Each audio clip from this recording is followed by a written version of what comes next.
만나뵙게 돼서 너무 기분 좋고요. 요새 뭐 주식 투자 다 하시죠? 예, 하실 텐데 요새 뭐 시장이 너무 안 좋아서 이게 뭐 어떻게 할 수는 없는 것 같아요. 우리가 어떻게 할 수 있는 건 아니고 시장이 좀 안 좋으니까. 그렇지만 잘 또 이겨내면, 그러니까 많은 분들하고 제가 또 주말에도 통화를 해봤거든요. 하도 시장이 어려워서 뭐 미국도 폭락하고, 제가 잘 아는 분들하고도 전화를 해보고, 뭐 한 분은 또 슈퍼개미 분하고도 얘기를 해봤는데 다 똑같아요. 대부분. 근데 의외로 슈퍼개미 분들은 현금이 없어요. 생각보다 현금 없고. 근데 이거는 절대 따라하시면 안 되고, 경력이 쌓일 때까지는 절대 레버리지 쓰면 안 돼요. 뭐 미수나 신용. 근데 그분들은 기존에도 이제 이런 것들이 많이 있었을 때 물론 이제 자기의 어떤 이제 능력일 수 있겠지만 좀 어느 정도 내려왔다 싶으면 과감하게 이제 레버리지를 쓴대요. 써버린대요. 예, 그래서 이제 그럴 때마다 이제 자기 재산을 좀 불린 적이 좀 많았는데, 그러니까 한국은 변동성이 너무 심해서 그게 오히려 자기네들 재산 불려줄 기회가 많이 됐다는 얘기도 하더라고요. 사실은 힘들긴 하지만 중간중간. 그래서 너무 좀 이거를 좀 물론 힘들긴 하지만 좀 잘 극복하시면 좀 좋을 것 같습니다. 끝은 있는 것 같고요. 제가 이제 오늘 해드릴 거는 뭐냐면은 여기 이제 투자들이 좀 많이 하는 실수, 제가 상담을 워낙 많이 받다 보니까 주로 실수하는 것들 좀 몇 개 말씀드리고, 그 다음에 좀 정보, 특히 오늘 좀 말씀드릴 거는 전자공시에 사실 답이 많이 있어요. 그거 좀 활용하는 거. 작년에 리뷰 한번 해보고, 작년 리뷰하면서 금리가 왜 중요한지를 좀 한번 말씀을 드리고, 그 다음에 이제 올해 좀 생각하는 그런 좀 트렌드에 맞는 게 뭐가 있을지 그런 거 해가지고 한번 말씀 좀 드리겠습니다. 가장 이제 투자들이 많이 하는 실수가, 일단은 이제 마인드 자체에 좀 그런 게 있어요. 너무 당장 나는 많은 돈을 벌고 싶다. 이게 되게 좀 강하신 것 같아요. 사실은 다 그렇죠. 뭐 처음 투자하신 분들. 그래서 남이 이제 종목 추천하면 그걸 이제 맹신을 해가지고 이제 몰빵을 하는 경우가 많은데, 사실 이제 제가 아는 분도 이제 아마 방송 찾아보시면 아실 텐데 시모텍이라고 지금은 없어요. 저분이 이제 지금은 100억대 자산가, 뭐 제가 알기로는 굉장히 큰 돈 버신 걸로 알고는 있는데, 아무튼 이제 저 시모텍이란 기업이 한번 검색해 보시면 아실 거예요. 옛날에 주가 조작이나 뭐 이런 것들 때문에 상장 폐지 당한 걸로 좀 알고 있어요. 근데 누가 아는 지인 말만 믿고 이제 돈을 몇 천만 원을 넣었대요. 당시에 몇 천만 원이 엄청 큰 돈이잖아요. 한 10년은 됐으니까. 근데 이제 그게 진짜 상장 폐지 당한 거죠. 근데 스토리가 똑같아요.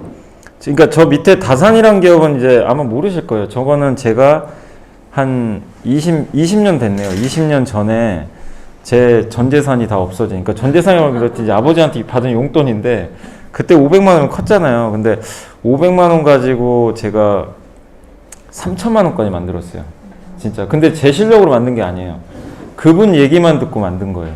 그러니까 그분이 저한테 추천을 했는데 너무 잘 맞는 거예요. 그냥 들어가면 다 상한가 가고 너무 이상한 거죠. 근데 주식이 그렇게 쉬운 줄 알았어요, 저는. 근데 이제 그 사람 말 믿고 다산이란 기업에 몰빵을 했는데 소위 그냥 다 부어 넣었죠. 근데 이제 그게 몇 달 후에 상폐당한 거예요. 예. 그래서 이제 진짜 돈이 얼마 안 남았어요. 몇십만 원밖에 안 남았는데, 저 시모텍도 그렇고 그분도 처음에 자기한테 추천해준 종목들이 너무 잘 맞았대요. 그러니까 이제 믿고 다 투자를 한 거죠. 예. 그러니까 다 똑같아요. 내가 스스로 해서 투자를 해야 오래 가는데, 처음에 몇 번은 이제 달콤하게 수익이 나다가 다 까먹어요. 왜냐면 내 실력이 아니라 그 사람 실력이니까. 근데 그 사람은 실력도 아니었죠, 사실은. 약간 이제 작전주 같은 거였겠죠, 사실 어떻게 보면. 그래서 저걸 너무 맹신은 하지 마시고, 저런 추천주라고 하더라도 자기만의 어떤 이제 스타일에 맞게 내가 분석을 해서 투자해야 그게 오래 가는 것 같아요. 그래서 저도 그렇고 많이 버신 분 좀 얘기를 해드렸고, 그리고 그런 이제 일확천금 노리는 이제 심리가 보통 이런 기업들, 이게 부강약품이고 저게 신풍제약이거든요. 오른쪽에 주가가 엄청나게 빠졌죠. 뭐 정말 말할 수 없을 정도. 지금 신풍제약이 10분의 1 토막 났고, 부강약품 같은 경우도 이게 둘 다 공통점이 있어요. 코로나 치료제 다 만든다. 이래서 올라갔던 기업들인데 지금 어떻게 됐습니까? 다 상황이 안 좋은데, 저 신풍제약은 예전에 제가 보니까 제가 이제 예능 나갈 때 한 개그맨이 저거 갖고 계시더라고요. 비싸게 샀어요. 근데 왜 샀냐고 물어봤더니 진짜 자기 성공할 줄 알았대요. 근데 성공할 줄 여러분이 아세요? 코로나 치료제 아무도 몰라요. 바이오가 어려운 게 누구도 성공할지 알 수가 없어요. 저도 이제 바이오 얘기 잘 안 하는 게 잘 모르니까 너무 어려워요. 예. 근데 이제 그냥 성공하겠지 이런 이제 논리로 들어갔다가 이거 지금 다쳐 계신 분들이 너무 많죠. 근데 문제는 내가 지금 주가가 반토막이 나도 어떤 기업은 올라갈 수 있다라는 그런 확신이 있는 기업이 있는 반면에 이런 기업들은 저기 올라갈 수 있을까요, 과연? 코로나 치료제가 만약에 성공했어요. 그래도 못 가요. 왜냐, 이제 먹는 치료제 나왔는데. 예, 그러니까 이제 힘든 거죠, 저런 경우에는. 그래서 그 논리가 뭐냐면 다 이제 이런 데서 사는 이유는 다 저거죠. 그냥, 저기서 사면 10만 원 가겠지. 그냥 분석 안 하고. 그런 게 좀 강했던 것 같고. 그리고 이제 이거는 실제로 이제 제가 상담을 받았던 거예요. 받은 건데 이제 상하프론테크라고 많이 아실 거예요. 이게 수소차 관련주. 수소차에 들어가는 이제 연료 전지에 필요한 이제 필터 같은 걸 만드는 회사인데 이게 주가가 보시면 저기 10,000원짜리가 일단 거의 8배 올랐어요. 주가가. 그러면은 이 기업이 좋고 나쁘고를 떠나서 대부분 개인 투자분들이 여기서 많이 사거든요. 이럴 때. 일단 이 기업을 누군가한테 뭐 추천을 받든 아니면 내가 분석을 했던 간에 막 뉴스에서 막 나올 거 아니에요. 수소차 막 좋아진다. 절대 사면 안 돼요. 일단 기다리고 계셔야 돼요. 근데 대부분은 그냥 당시에 이렇게 주가가 올라갈 때는 엄청나게 좋은 뉴스밖에 안 나와요. 현대차에서 뭐 수소 뭐 세계 1등 한다. 근데 저기 보시면 주가가 저렇게 단기간에 한 1년, 2년 만에 8배 오른 경우가 없어요. 그러면은 저기서 주가 이렇게 많이 올랐으면 여기서 만약에 내가 여기서 샀어요. 예, 물론 운 좋게 수익 났겠지만 여기서 사신 분은 이게 주가가 10만 원, 20만 원 가야 되는데 그게 현실적으로 쉽냐 이거죠. 근데 옆에 저게 뭐냐면 이게 이제 뭐냐면 이 회사 영업이익이거든요. 영업이익 이제 매년 이익 많이 났죠. 많이 났는데 이제 코로나 때문에 안 좋아졌는데 여기서 보면 2021년 아직 이제 올해 예상인데 올해 이익 좋대요. 근데 보시면 그러니까 작년이죠. 올해는 이익이 이렇게 안 좋아요. 주는데 주가는 엄청 올라가. 이게 주가거든요. 이게 주가인데 지금 부러지고 있는 거죠. 근데 이게 PER이에요. PER. PER이 65배, 44배. 삼성전자가 PER이 이게 지금 그러니까 한 10배? 10배밖에 안 돼요, 삼성전자가. 근데 저 상하프론테크는 44배. 근데 저렇게 주가가 엄청나게 비싼데도 사람들은 이제 막 사는 거죠, 주식을. 저 비싼 가격에도. 왜 사게 되냐면은 저런 이제 가치 분석보다도 일단 당시 유행에 맞으니까, 이 수소차라는. 근데 이때 이제 뉴스가 나온 게 그 현대차에서 제네시스 수소차 생산 이제 안 하는 걸로 이제 뉴스가 한번 나왔어요.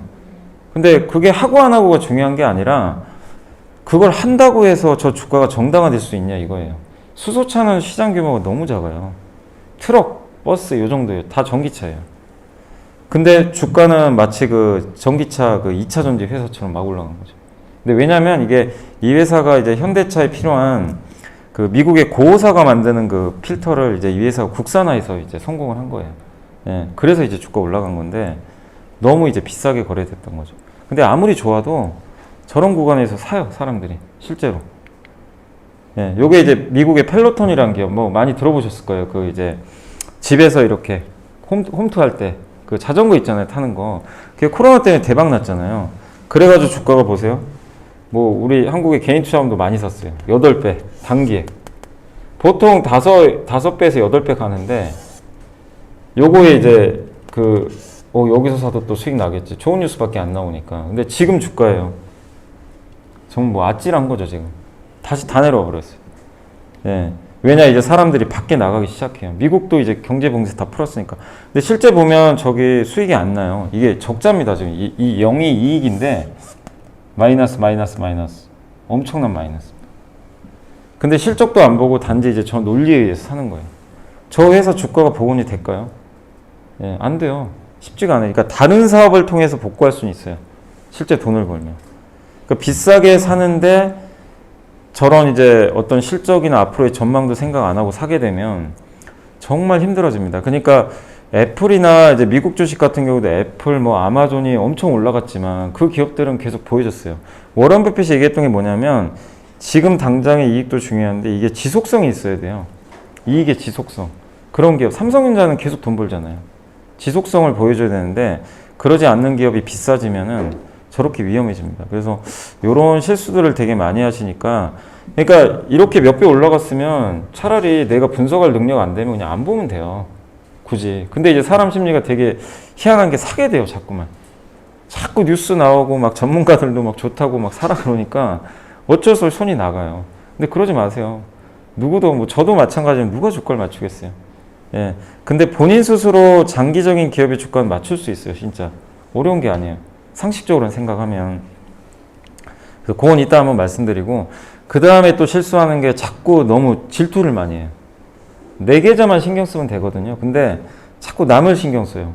내 계좌는 초라하고 남은 돈 많이 번 것 같고, 작년에, 그러니까 이게 그 찰리 먼거라고 워런 버핏의 친구가 했던 얘기인데, 질투는 미친 짓이다. 100% 파멸을 부른다. 그러니까 이제 우리 남녀 간에도 사실 뭐 질투하게 되잖아요, 사람이. 어우, 막, 그러면 이제 아무 생각 안 들잖아요. 막 일도 손에 안 잡히고, 그 자꾸 질투만 하게 되고, 주식 투자도 마찬가지예요. 이성적으로 판단을 못 하게 돼요. 그래서 질투심에 사로잡히면 이제 위험을 무릅쓰게 됩니다. 이게 아닌데 이성적인 판단을 안 해요. 그래서 이런 걸 사게 되는 거예요. 사실 이것도 질투심이에요. 여기서 사서 누군가 수익이 났단 말이에요. 그럼 그 사람 생각 때문에 나는 왜 이런 거 못 잡았지? 뒤늦게 동참하게 돼요. 내가 가지고 있는 좋은 거는 버려버리고 질투심 때문에. 그래서 이게 합리적인 결정을 내릴 수 없어요. 그래서 주식 투자할 때는 남이 잘 되는 거 신경 쓰지 마세요. 나만 잘 되면 돼요. 남이 상패를 당하건 10배 수익 나건 그건 뭐 여러분 돈이 아닌데 자꾸만 이제 그 남의 어떤 수익률에 자꾸만 이제 신경을 많이 쓰시더라고요. 나만 손해보고. 그래서 왜 이 말씀을 드리냐면, 물론 우리 한국도 안 좋았지만 한국은 작년 여름부터 안 좋았잖아요. 근데 미국 주식시장은 반대로 작년 여름에 너무 좋았어요. 작년 여름부터 12월까지 계속 올라갔습니다. 미국 주식시장 자체가. 요게 보면 지금 이제 여기 나스닥인데 옆에 이걸 왜 보여주냐면요. 이 뉴스가 언제 나왔냐면 11월에 나온 뉴스예요. 박스피에 지친 동학개미들. 제가 이 뉴스 보고 미국 주식도 조심해야 될 것 같다. 저는 그 생각이 딱 들었어요. 왜냐하면 이제 동학개미들이 다 떠나서 미국으로 가기 시작한 거예요. 이게 미국 외화증권 투자 잔액 총액인데 급증하기 시작합니다. 이때 11월. 그 다음 비트코인도 너무 좋을 때예요. 그때 비트코인도 뭐 사상 최고. 예. 근데 여기 보시면 나스닥은 23% 올랐는데 코스피 3.7. 그 뉴스 나올 때가 여기예요. 예. 그리고 나스닥이 지금 더 많이 빠졌어요. 코스피보다. 코스피는 이미 이때 어디 있었냐면 코스피는 여기가 있었어요. 지금 코스피 그때랑 비슷해요. 그러니까 코스피는 그때나 지금이나 사실은 좀 올라갔다 빠진 건 있지만 비슷해요. 지수는 사실은. 예, 별로 빠진 건 없어요. 옆으로 갔는데 나스닥은 16% 빠져버렸어요. 그러니까 뒤늦게 코스피 팔고 만약에 나스닥 저기로 꼭지에 들어가신 분은 어떻게 됐냐 이거죠. 이중으로 피해를 보는 거예요. 엄청나게. 예. 그러니까 물론 코스피 들어가신 분도 지금 너무나 힘들지만 이게 엇박자 타신 분은 지금 2배로 충격을 받은 거예요. 예. 이게 왜냐면 질투심 때문에 그래요. 아니 서학개미들은 다 돈 벌고 동학개미는 맨날 깨먹고 이러니까 뒤늦게 이제 저걸로 갈아탄 거거든요. 예. 그러니까 결국 이것도 역시 쏠림 현상인데 이런 경우가 많이 발생해요. 그리고 이제 지금 비트코인 투자하시는 젊은 분들은 지금 이게 토론방 가면 난리가 났다고 하더라고요. 손실이 너무 커가지고. 지금 반토막 났어요. 2달 만에 정확히 반토막 났어요. 예. 근데 비트코인 안 하신 분이 없잖아요, 요즘에. 그게 결국엔 이제 너무 쏠림 현상. 안 되는 걸 팔고 자꾸 가니까.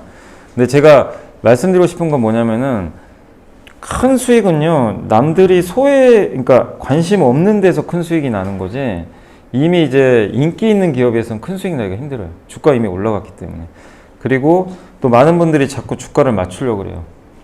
단기 주가를. 그러니까 제가 말씀드린 건 뭐냐면, 저 주가 맞추는 거 장기 주가는 맞춰도 되는데, 자꾸만 지금 내일 주가, 내일 모레 주가를 맞추려고 하세요. 근데 저도 사실 뭐 주가를 맞출 수는 없지만, 저도 이제 단기 매매를 워낙 많이 해봤기 때문에 알아요. 어떤 흐름에서 뭐 단기적으로 주가 올라갈지를 차트나 수급 보면은 어느 정도 뭐 약간 확률은 뭐 다를 수는 있겠지만 뭐 그런 거를 옛날에 맞추려고 노력도 해봤으니까 패턴들은 있는데, 근데 저도 그렇게 해봤지만 결국엔 돈을 계속 까먹더라고요. 벌었다 까먹었다. 예. 결국엔 이게 짐 크레이머라는 이제 되게 유명한 이제 CNBC의 유명한 이제 앵커인데, 이 사람도 얘기했거든요. 하락론자, 황소는 강세론자예요. 둘 다 돈을 벌어요. 근데 저 돼지는 뭐냐면 이랬다 저랬다 하는 분. 오르면 이제 올라갑니다. 내리면 이제 내려갑니다. 이런 사람은 다 돈을 다 잃는데요. 그러니까 맞추지 마세요. 워런 버핏도 저거 아무 부질없는 짓이라고 얘기를 했어요. 단기 주가 절대 맞출 필요 없습니다. 예. 그리고 이제 이런 실수들은 아마 근데 경험 안 하신 분들은 아직은 모르실 거예요. 근데 하다 보면요 저런 실수를 하게 돼요. 사람이 진짜 하게 됩니다. 예. 그래서 솔직히 저는 그런 경험이 나쁘다고 생각 안 해요. 경험을 해봐야 또 알거든요. 근데 그래서 처음에 투자하실 때는 많은 돈을 투자하지 마세요. 왜냐하면 내가 경험도 없는데 그런 거 하다가 정말 큰 손해 보거든요. 복구가 안 돼요. 그래서 처음에 하실 때는 소액으로 하는 게 맞아요. 천천히 투자하시면서 저런 많이 한 반토막도 나보고 아니 진짜 그렇게 돼요. 하시다 보면 의도치 않게. 근데 그 경험을 바탕으로 해서 나중에 이제 성장하게 되는 거거든요. 예. 그리고 이제 정보활용법이라고 해가지고 제가 이 사이트를 뭐 홍보 드리는 건 아닌데 이제 저는 이제 주로 보는 사이트 중에 하나가 플래닛이라고 저 맨 위에 주소 적어놨는데 이게 무료도 있고 유료도 있어요. 무료 쓰셔도 좋아요. 무료는 뭐냐면 우리가 재무제표 볼 때 되게 힘든 게 숫자로 보니까 되게 막 이게 감이 안 오잖아요. 근데 여긴 좋은 게 이렇게 그래프로 다 제공을 해줘요. 이렇게 요게 주가고 이게 아마존이에요. 아마존이 왜 이렇게 주가 올라가는지 명확하죠. 매출액, 그다음 ROE, 자기 자본 이익률, 자기 돈에서 얼마만큼 이익을 냈냐, 이익 내는 비율 계속 증가하고 있고 자산 총계 얼마나 돈을 모았냐, 매출 늘어나고 지금 주가에 좀 빠지고는 있지만 저렇게 꾸준하게 지금 올라가잖아요. 이제 이런 것들을 나타내는 하나의 이제 사이트라고 좀 보시면 좋을 것 같고, 예. 그리고 제가 이제 한양디지탁이라는 기업이 하나 있어요. 이게 뭐 하는 회사냐면 그 반도체가 동그랗잖아요. 이 동그란 반도체인데 반도체를 이렇게 회로를 막 그려요.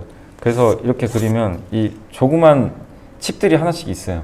회로를 그리면 웨이퍼 그걸 잘라내야 되거든요. 잘라서 그걸 이제 반도체로 이제 최종적으로 조립하는 과정이 필요한데 여기다 이 웨이퍼를 회로를 딱 해가지고 반도체를 요걸 하나 기판을 만드는 거를 전공정이라 그러고 이 회로를 그린 다음에 조그만 그 반도체 칩이 있어요. 조그만 거. 그걸 잘라내는 거를 후공정이라 그래요. 잘라낸 다음에 기판이 있어요. 기판에다 갖다 붙여야 돼요. 그리고 검사해서 얘 제대로 만들었나? 예. 그런 다음에 우리가 컴퓨터에 탁 넣잖아요. 스마트폰하고. 그게 마지막 후공정이라 그래요. 근데 지금 후공정 시장이 커지는데 그 후공정 그러니까 후공정 서비스를 하는 업체 중에 하나가 바로 한양디지텍이라는 회사가 있어요. 그 회사로 보시면 좋겠고, 이 회사 왜 보여드리냐면은 그냥 평범한 기업에서 이게 주가거든요. 시총도 작고 뭐 그냥 그랬어요. 매출도 보세요. 좀 늘었다가 분기 매출인데, 근데 여기 보세요. 갑자기 매출이 딱 튑니다. 엄청나게 이게 점프를 하죠. 예. 근데도 사실 주가는 별로 안 갔어요. 당시에도. 근데 그걸 유지를 해요. 그러다가 이 작년 여름이거든요. 2분기 실적 발표 8월에요. 점프합니다. 근데 주가는 미리 알아챘어요. 이 기업 이제 누군가 탐방도 갔다 왔겠죠. 움직입니다. 뻥뻥 터져요. 그러니까 주가가 수직 상승했어요. 장이 안 좋은데 이 기업의 주가는 그냥 튀는 거죠. 그러니까 절대 주가라는 건요, 절대 그냥 단기적으로는 어떤 수급이나 뭐 LG에너지솔루션 상장하면 또 시장 안 좋은 것처럼 어떤 수급 이런 것 때문에 오르락내리락 하는데, 아니면 뉴스 같은 거. DLENC라는 기업이 갑자기 사실은 대리 마크로빌이 그게 진짜로 뭔가 어떤 건물이 붕괴된 건 아닌데 요새 투자 심리가 안 좋다 보니까 뭐 건물 흔들렸다는 소식에 주가가 7% 빠진 거예요. 이게 옛날에 있을 수 없는 일이죠. 근데 안전진단 결과 아무 이상 없는데도 주가가 폭락을 했어요. 그러니까 그런 이슈들 때문에 단기로는 급등락을 하지만 장기적으로 주가 올라가는 게 실적이거든요. 기업이 돈만 벌면 올라가요. 예. 근데 그걸 캐치해내는 게 쉬운 건 아니죠, 물론. 요게 이제 영업이익이거든요. 적자도 났었어요, 막. 주가 안 가죠. 적자 나는 기업을 누가 사겠어요? 예, 계속 적자. 여기 이때 갑자기 이익도 나지만, 근데 영업이익이 점프를 하기 시작해요. 예. 그러니까 주가 오르고, 이게 영업이익률이거든요. 이익률, 마진도 급격히 나옵니다. 그러니까 이 회사가 지금 뭔가 바뀐 거예요. 뭔가가. 엄청난 지금, 이제 점프를 하기 시작한 거죠. 예. 그 주당 순이익, 한 주당 이익도 저렇게 올라갑니다. 그러니까 이런 기업들을 우리가 뭐 이걸 가지고 발견한다는 게 아니라 내가 어떤 기업을 이렇게 찾았는데 궁금해요. 어떤 지금 상황인지 실적이. 근데 숫자로 보면 잘 안 들어오니까 요 사이트 들어가시면은 이 요쪽에 여기 다 있어요. 손익계산서, 재무상태표, 제가 여기 이런 항목들 있잖아요. 이런 것들 여기 찾아서 아니면 이제 여기서 검색을 해도 되고, 예. 그렇게 해서 이제 활용을 한번 하시면 되게 좀 보기 편하다는 거죠. 그렇게 하시면 좀 좋을 것 같고, 그 다음에 한양 디지텍 이제 이게 뭐냐면 용어는 알아두시면 돼요. 잉여 현금 흐름도 거기 나오는데 설비 투자 다 하고 남은 돈. 그러니까 회사가 공장을 지으면은 막 적자 날 거 아니에요. 돈이 많이 들어가니까. 그래서 이게 마이너스예요. 근데 계속 마이너스다가 갑자기 지금 이익이 많이 나니까 현금 흐름이 남아 돌아요. 그러니까 공장은 지어놨고 돈은 이제 회수가 되는 거죠. 예. 그러면 이제 나중에 저 돈, 이 돈 가지고 배당을 주는 거예요. 이게 있어야 배당을 줘요. 이거 없으면 배당을 줄 수가 없어요. 예.